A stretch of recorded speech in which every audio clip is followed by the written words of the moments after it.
विद्यार्थियों, पिछली वीडियो में हमने आपका जो विषय प्रारंभ किया था वो था कुछ कलाकारों का जीवन परिचय और भारतीय संगीत में उनके योगदान।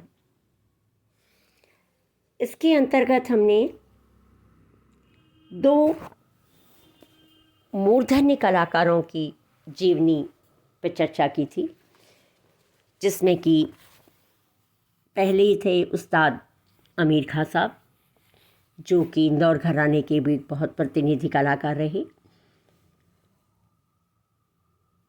और दूसरे उस्ताद अलाउद्दीन खां साहब, जो कि एक बहुत ही बहुमुखी प्रतिभा संपन्न कलाकार थे। आज हम जिन दो कलाकारों के बारे में बात करेंगे, उसमें पहले हैं उस्ताद विलायत खां साहब। उस्ताद विलायत खां साहब एक जाने माने सितार वादक रहे। आपका जन्म 1926 में बांग्लादेश में स्थित तत्कालीन गौरीपुर स्टेट में हुआ और आप एक संगीतज्ञ परिवार में जन्मे और आपके पिता उस्ताद इनायत खां साहब भी एक सुप्रसिद्ध सितार वादक थे और विलायत खां साहब के पिता इनायत खां साहब एवं दादा इमदाद खां साहब ने सितार वाद्य एवं उसकी वादन शैली को प्रतिष्ठित किया है। इस तरह से हम देखते हैं कि आपके को पीढ़ी से ही पीढ़ी दर पीढ़ी जो है ये कला आपको विरासत में मिली, परंतु आपका ये दुर्भाग्य रहा कि आपने बहुत ही अल्पायु यानी 4-5 वर्ष के आप होंगे तभी आपके सर से आपके पिता का साया खो गया। इस कारण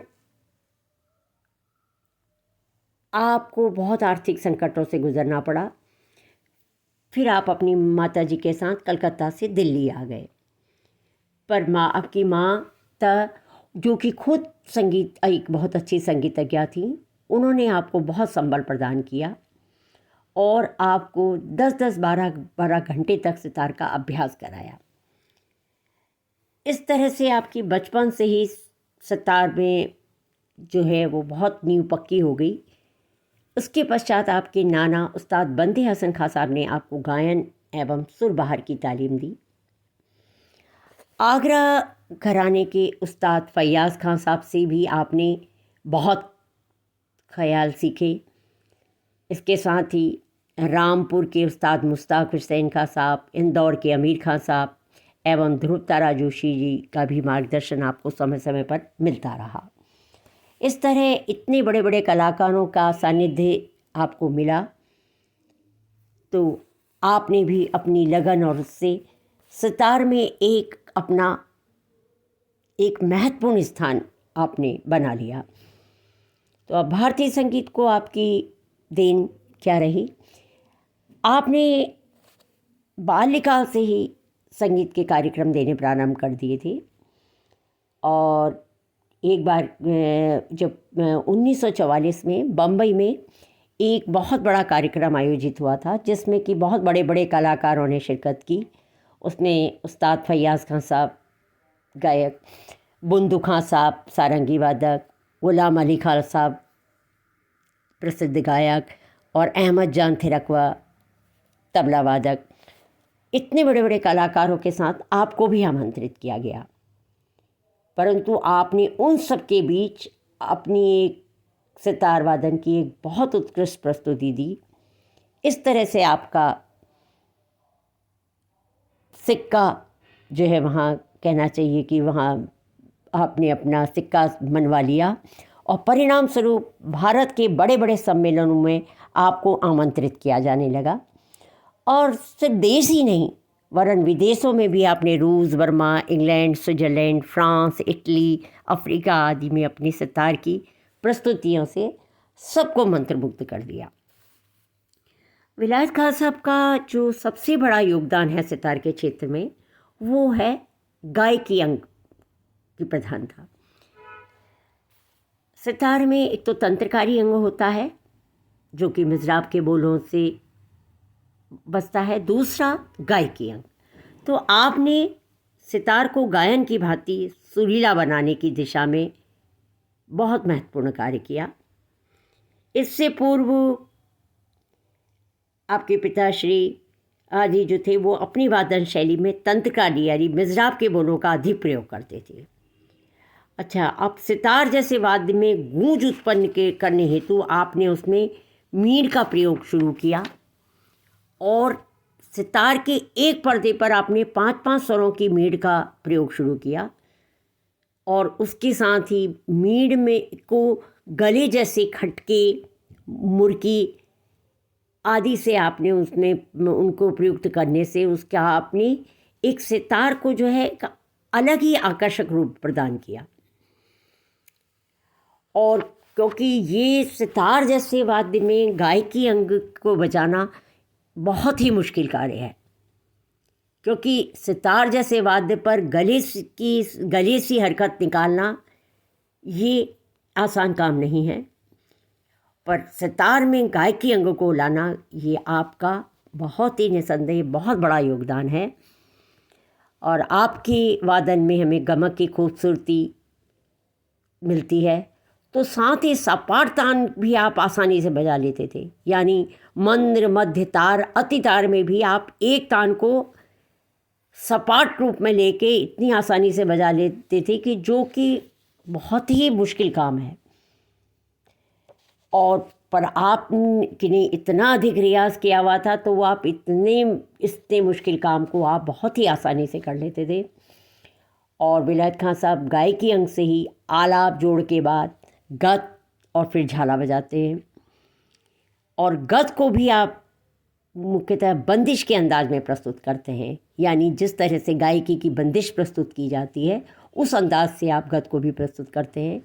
इसलिए आपने इसमें हम देखते हैं कि आपके वादन में मिज़राब के बोलों का आपने प्रयोग कम कर मींड़ का कार्य को आपने अधिक बल दिया।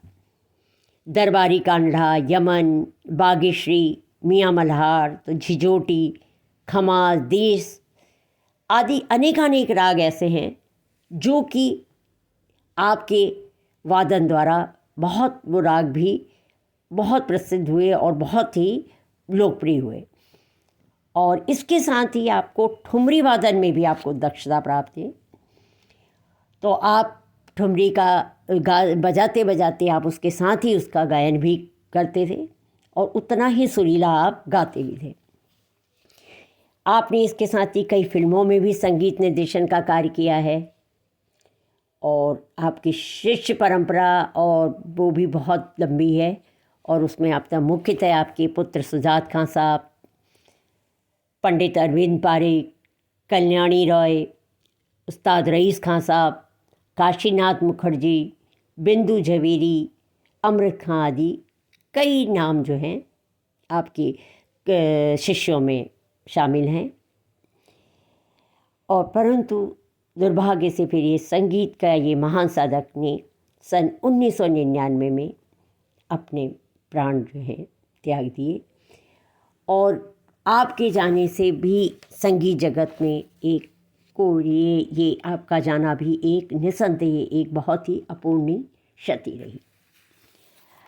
अगले जो कलाकार पे हम बात करेंगे वो हैं पंडित विनायक राव पटवर्धन।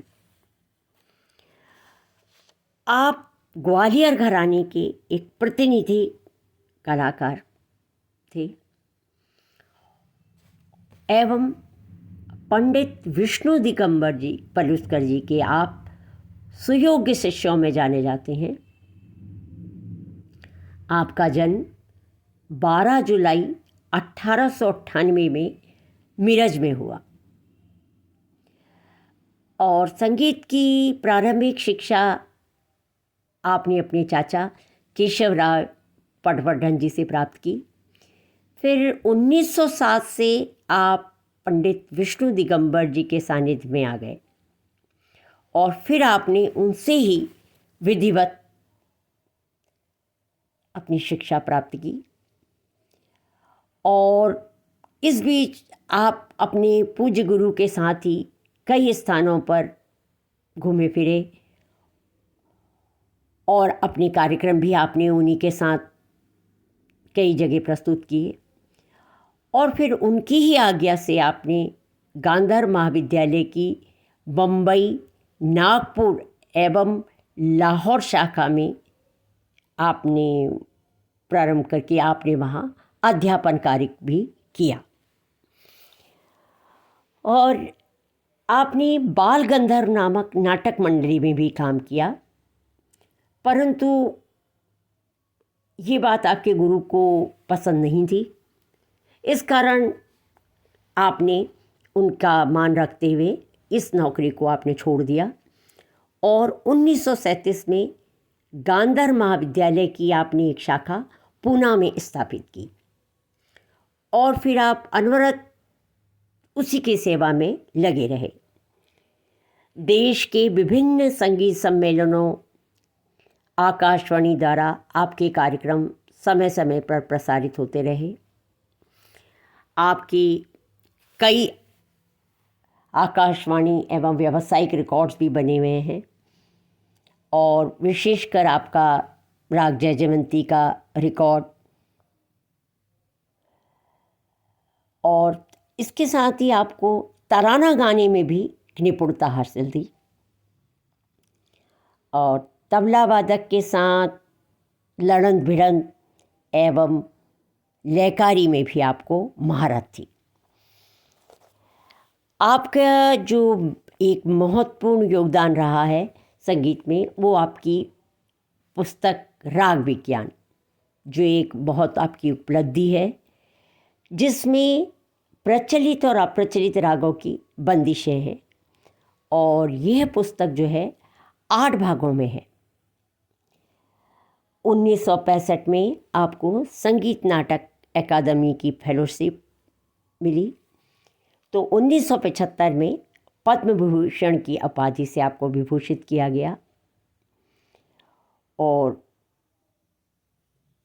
संगीत के क्षेत्र में आपने कई आपके योगदान रहे और संगीत की सेवा करते करते इस महान कलाकार ने का 23 अगस्त 1975 में पूना में निधन हो गया और इस प्रकार ग्वालियर घराने का एक प्रतिनिधि कलाकार हमेशा के लिए संसार से विदा हो गया।